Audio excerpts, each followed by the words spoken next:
நமஸ்காரம். என் பேர் ரேவதி வேணுகோபால். மும்பை செம்பூரில் இருக்கேன். நான் எங்காத்து கொலு டூர் காட்டுறதுக்கு வேண்டி உங்களை அழைக்கிறோம். வந்து வெத்தலை பாக்கு வாங்கிக்க வாங்கும். என்னோடய கொலு எக்ஸ்பிளைன் பண்ணுறேன். நான்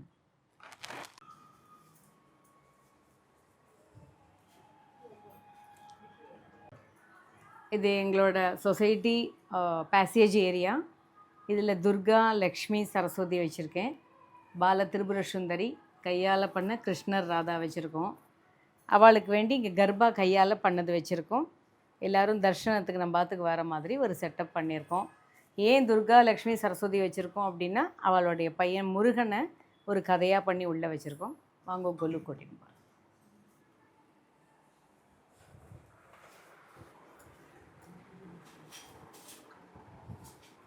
ஸோ மேலே நம்ம வந்து அனைத்து தேவிகளை ஏழை பண்ணியிருக்கோம். இங்கே வந்து வாராகி அம்மன் இருக்கா, சத்தம் தீச்சட்டி அம்மன், மகாலட்சுமி, அங்காள பரமேஸ்வரி, அபிராமி, வெத்தலை அம்மன், டமரு தேவி, பார்வதி, அப்புறம் கடைசியாக வரலட்சுமி வச்சுருக்கோம்.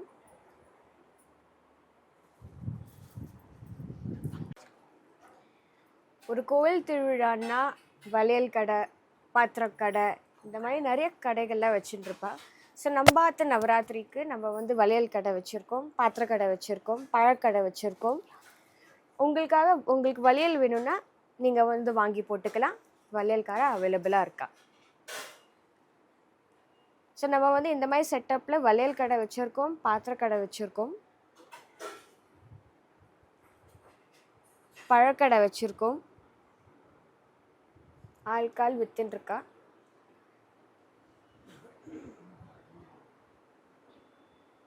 நவராத்திரியில் வந்து நிறைய குழந்தைகள் வர்றதுனால அவளுக்காக ஒரு ஸ்மால் என்டர்டெயின்மெண்ட்டுக்கு நம்ம வந்து கீழே ஒரு சின்ன கராட்டி கிளாஸ் செட்டப் வச்சுருக்கோம். அண்ட் ஒரு கடல். ஸோ கீழே வந்து ஒரு கிராமத்தில் வந்து அந்த வயல்வெளி எல்லாம் நடக்கிறது.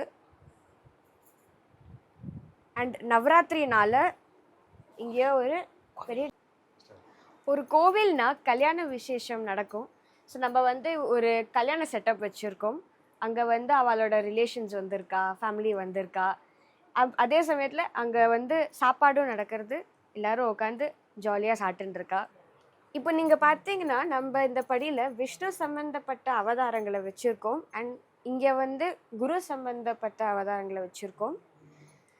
இங்கே பார்த்தீங்கன்னா கீழாக நீங்கள் பார்த்தீங்கன்னா குரு சம்மந்தப்பட்டகளை வச்சுருக்கோம். சுவாமி விவேகானந்தர் இருக்கார், ராமகிருஷ்ண பரமஹம்சர் இருக்கார், வள்ளலார் இருக்கார், சாய்பாபா இருக்கார், மகாபெரியவர் இருக்கார். இங்கே வந்து பார்த்தீங்கன்னா பால திரிபுர சுந்தரி வச்சுருக்கோம். பால திரிபுர சுந்தரிக்கு அரவுண்டில் வந்து அபங்கு நடக்கிறது, கச்சேரி நடக்கிறது, அரங்கேற்றம் நடக்கிறது. ஸோ இங்கே மேலே பார்த்தீங்கன்னா நம்ம வந்து விஸ்வரூபத்தை வச்சுருக்கோம். முத்துசுவாமி தீட்சிதர், ஷியாமா சாஸ்திரிகள், தியாகராஜர் சுவாமிகளை வச்சுருக்கோம். இங்கே அஷ்டலக்ஷ்மி வச்சுருக்கோம். மேலே வைகுண்டம் தசாவதாரத்தை வச்சுருக்கோம். அங்கே பஞ்சமுகி ஹனுமான் இருக்கார். இப்படியே பார்த்து நம்ம மேலே போகலாமா? நம்ம குலதெய்வ ஸ்ரீனிவாசரும் அங்கே இருக்கார். மேலே பார்த்தீங்கன்னா அமர்நாத் பன்னிலிங்கம் இருக்கா, கையால் பண்ணினது. இப்போ இங்கேருந்து நம்ம போய் இங்கே பார்த்தோம்னா நவராத்திரினால இந்த படி முழுசாவே அம்மன் தேவி சம்மந்தப்பட்ட உருவம் இருக்கீங்க. சரஸ்வதி தேவி இருக்கா, அபிராமி இருக்கா, சிம்மவாகினி இருக்கா, அங்காள பரமேஸ்வரி இருக்கா, மாரியம்மா இருக்கா, ஆண்டாள் இருக்கா. இந்த மாதிரி நிறைய தேவிகளாக இருக்கா. வந்து தரிசனம் எடுத்துக்கோங்க. இப்போ என்னோட அம்மா கண்டினியூ பண்ணுவாள். என் பொண்ணு இது வரையிலும் சொல்லியிருப்பாள், குழந்தைகளுக்கும் ஒரு சான்ஸ் கொடுக்கணும், அவளுக்கும் தெரிஞ்சுக்கணும் என்னென்ன எப்படி சொல்லணும் அப்படிங்கிறது. மும்பையில் இருந்துட்டு தமிழ் பேசி சொல்கிறதெல்லாம் பெரிய விஷயம். அதனால் அவள் தான் இந்த தரம் எல்லாருக்குமே இன்டர்வியூ கொடுத்தது. வாங்கோ, நம்ம நவராத்திரிக்குனே தனியாக அம்மாக்குன்னே ஒரு இடம் ஒதுக்கிடுவோம். அதனால் எல்லா அம்மாவும் இங்கே இருக்கா. நமக்கு சாப்பாடு படி அளக்கிற அன்னபூர்ணிலேருந்து சிம்மவாகினிலேருந்து எல்லாரும் இருப்பா. அப்புறம் நம்ம தமிழ்நாடு சைடு பார்த்தேன்னாக்கா தாண்டியாங்கிறத விட பின்னல் கோலாட்டம் தான் அதிகமாக இருக்கும். ஒரு இடத்துலையும் பார்த்தேன்னாக்கா துணி அல்ல உள்ளன் நூல் கட்டி இந்த தலை எப்படி பின்னுறோமோ அந்த மாதிரி பின்னின்றே ஒவ்வொரு பாட்டுக்கும் ஆடுவா. அந்த பின்னலை அவுத்துட்டே பாட்டை முடிப்பாள். ஸோ அது மாதிரி ஒன்று தெரிஞ்சுக்கட்டுமேன்னு நாங்கள் பின்னல் கோலாட்டத்துக்கான இந்த துணியெல்லாம் வச்சுருக்கோம். ஒரு 25 பெண் குட்டிகளில் வந்து தைச்சி வச்சுருக்கேன், கையாலே தைச்சிருக்கேன். இவள் 25 பேரையும் அவளுக்கு கோலாட்டம் கொடுத்துருக்கோம். யாருக்கு வந்து பின்னல் கோலாட்டம் விளையாடணுமோ நம்ம அதில் வந்து விளையாடலாம். நாங்களே வந்து கையிலே தைச்சது, கையில் பண்ண பொம்மை 25 பேரும். ஸோ கோலாட்டம் எல்லாமும் கொடுத்துருக்கோம் கோலாட்டம் விளையாடுறதுக்கு. அடுத்து பார்த்தோம் அப்படின்னா கிருஷ்ணலீலா, ராதாகிருஷ்ணவை அலங்காரம் பண்ணி கோபியரோடு வச்சுருக்கோம். இந்த இடத்துல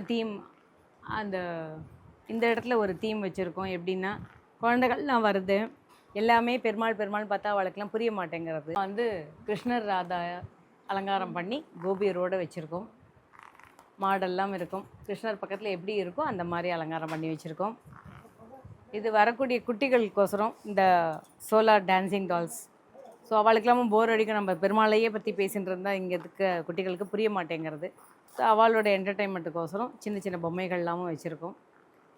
குழந்தைகளுக்காக தானே நவராத்திரியே, அதனால் அந்த குழந்தைகளை என்ஜாய் பண்ணட்டும் அப்படிங்கிறதுக்காக தான். தாண்டியா பார்த்தேள், கிருஷ்ணா பார்த்தேள். இப்போ நாகம்மா. இந்த நாகம்மாவை நான் எப்படி பண்ணேன் அப்படின்னா மண்ணுக்குள்ளேருந்து அவள் புத்துலேருந்து நம்மளை ஆசீர்வாதம் பண்ணுறதுக்கு வெளியில் வந்து நம்மளை ஆசீர்வாதம் பண்ணுற மாதிரி ஒரு செட்டிங் வச்சுருக்கோம். அதில் மண் புத்து, இந்த நாகமெல்லாம் கையில் பண்ணது தான். இதெல்லாம் ஃபேஸுக்கெலாம் ஸ்ப்ரே போட்டு டெக்கரேஷன் பண்ணதெல்லாம் கையால் பண்ணது தான். அந்த கை இதெல்லாமே பஞ்சு வச்சு தைச்சது. அதுக்கு கீழே ஒரு கோவில் இருக்கணும், பண்டிட் இருக்கணும், விளக்கு பூஜை பண்ணுறா லேடிஸ்லாம். அதனால் அந்த மாதிரி விளக்கு பூஜை செட்டப் வச்சுருக்கேன். அதை பார்க்கறதுக்கான குட்டி குழந்தைகள் பெரியவா எல்லோரும். இந்த குழந்தைகளை ஏன் வச்சுருக்கோன்னா அதுலேயே 2-3 குழந்தைகள் தூக்கின்னு போயிட்டா பசங்கள்லாம்.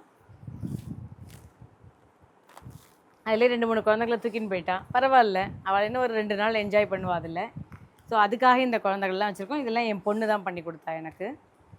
அந்த விளக்கு பூஜையை தொடர்ந்து ஒரு சின்ன காடு, ஏன்னா பாம்பு புத்து இருக்கிற இடத்துல காடு இருக்கும், அதனால் காடு. அதை தொடர்ந்து கோஷாலில் வச்சுருக்கோம். பாம்பு புத்து பார்த்தோம், சின்ன காடு பார்த்தோம், அதை தொடர்ந்து கோஷாலையே நான் நாகத்தோடு சம்மந்தப்படுத்தி வச்சுருக்கேன். அப்படின்னா ஒரு புட்டப்பருத்தியில் பாபா இடத்துல பாம்பு புத்து இருக்கும், அதுக்கு தினமும் பசுமாடு போய் தானாக பால் கொடுத்துட்டு வரும். ஸோ அதை சம்மந்தப்படுத்துகிற மாதிரி நாகப்புத்துக்கு நடுவில் கோஷாலை இருக்கிற மாதிரி வச்சுருக்கோம். விளக்கு பூஜை பார்த்தோம், கோஷாலை பார்த்தோம். வருஷம் ஒரு தீம் பண்ணுறது தான் என்னோடய அச்சீவ்மெண்ட்டு. அது பெருசாக பண்ணணுங்கிற ஆசை. சின்னதெல்லாம் பண்ணுறதில்ல, பெருசாக பண்ணணும்னு ஆசை. எல்லாம் கோவிலில் வைக்க வேண்டிய சைஸில் நான் ஆற்றுல வச்சுருக்கேன். இந்த வருஷம் தீம் வந்து அறுபடை வீடு. ஸோ அறுபடை வீடு இந்த தரம் தீமாக எடுத்திருக்கேன். அறுபடை வீடு உருவான கதைன்னு பார்த்தேன்னாக்க அசுரர்கள்கிட்ட தேவர்கள்லாம் மாட்டின்ட்டா. அவளை வந்து விடுவிக்க யாராலையும் முடியல. அப்போ தேவர்கள்லாம் வந்து சிவபெருமான்கிட்ட கேட்குறா, எங்களை எப்படியாவது அசுரர்கள்ட்டேருந்து விடுவிச்சிருங்கோன்னு.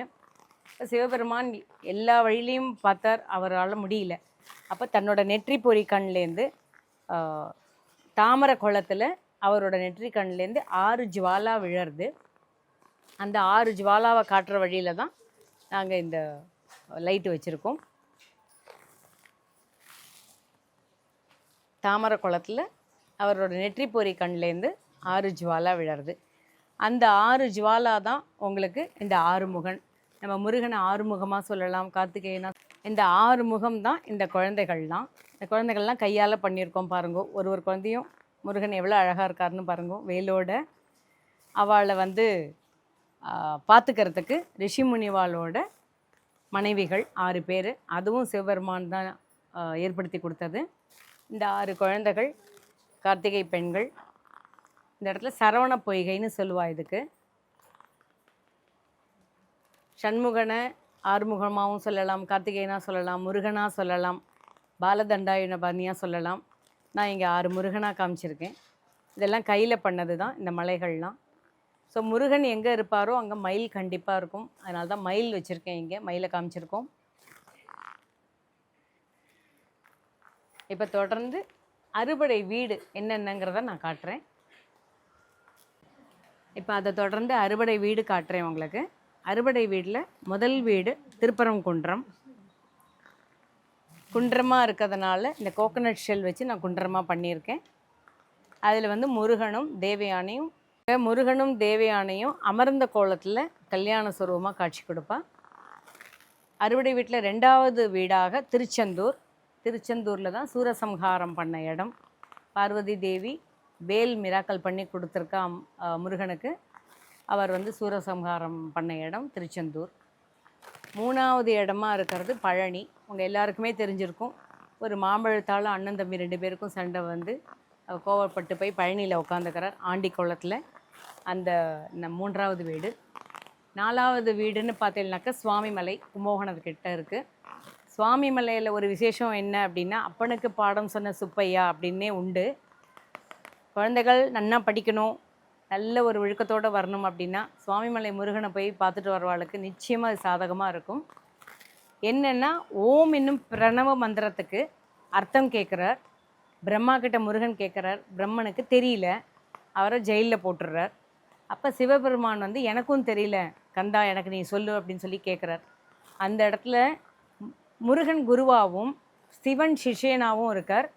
அதனால தான் கீழே வந்து சிவன் கோவில் இருக்கும், மேலே வந்து முருகன் கோவில் இருக்கும். அந்த இடத்துல அப்பனுக்கு பாடம் சொல்லித்தரார், ஓம அர்த்தத்துக்கு மந்திரத்தை சொல்லித்தரார். அதனால் சுவாமிமலை அது அந்த கதை. 5வது இடமா வருது திருத்தணி. இங்கே சூரசம்ஹாரம் பண்ணியாச்சு, தெய்வானையை கல்யாணம் பண்ணியாச்சு, கோவப்பட்டி பழனியில் உட்காந்தாச்சு, அப்பாவுக்கு பாடம் சொல்லி கொடுத்தாச்சு. திருத்தணியில் வந்து ரொம்ப சாந்தமாக 2 மனைவிகளோட காட்சி கொடுக்குறார், வள்ளி தெய்வானையோட.